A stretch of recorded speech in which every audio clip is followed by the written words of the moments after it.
Monir high school and computer institute প্রথম পার্বিক পরীক্ষা 2025 তৃতীয় শ্রেণী বিষয় বাংলাদেশ ও বিশ্ব পরিচয়। সময় 1 ঘন্টা 30 মিনিট, পূর্ণমান 50। 1 নাম্বার, এক কথায় উত্তর দাও 15টি। 15 নাম্বার,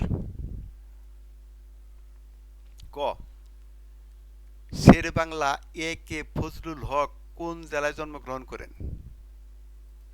প্রশ্ন নাম্বার খ মাওলানা আব্দুল হামিদ খান ভাসানীকে কি বলে ডাকা হতো? গ বঙ্গবন্ধু শেখ মুজিবুর রহমান কত সালে 6 দফা দাবির কথা বলেন? ঘ যুক্ত ফ্রন্ট গঠনের জন্য কে প্রধান ভূমিকা পালন করেন? ও 21-এর গান কে রচনা করেন?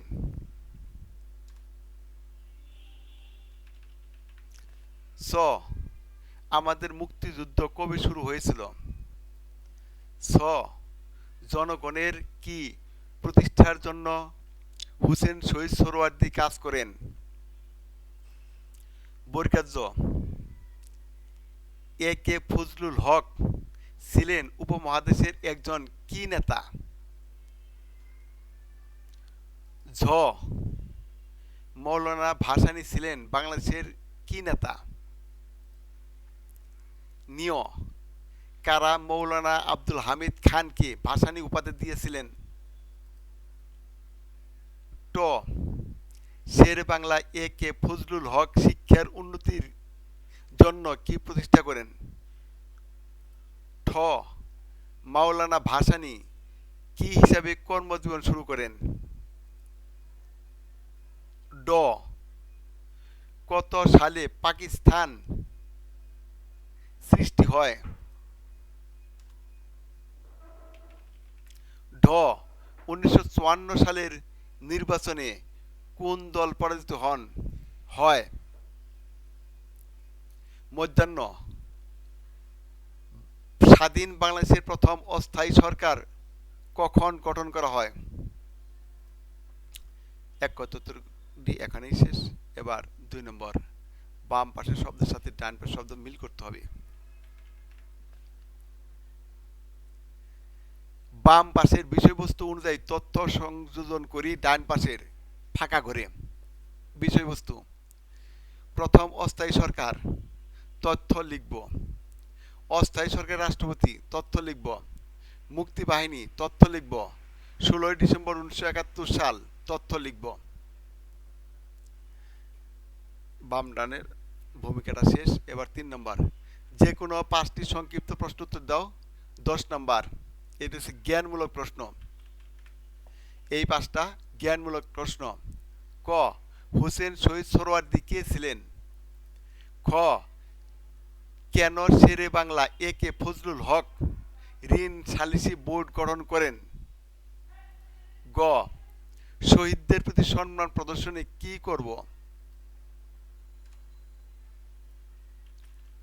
ঘ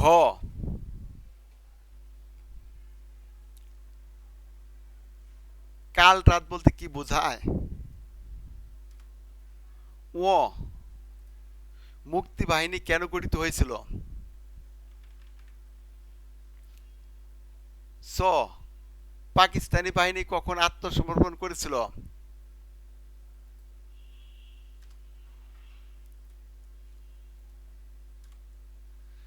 4 নাম্বার, যে কোনো 4টি প্রশ্ন উত্তর দাও।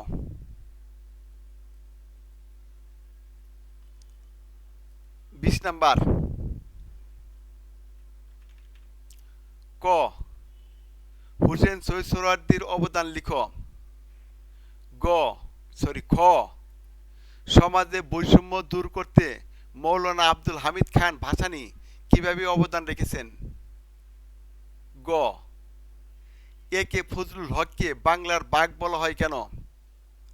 ঘ ভাষা আন্দোলন কেন হয়েছিল তা বর্ণনা করো।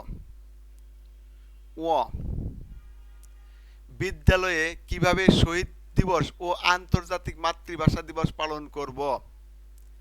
এই প্রশ্ন উত্তরগুলো সুন্দর করে খাতায় লেখার চেষ্টা করবে এবং প্রশ্নগুলো আগে বুঝবে, তারপর চেষ্টা করবে।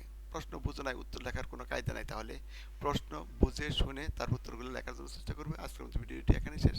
আসসালামু আলাইকুম।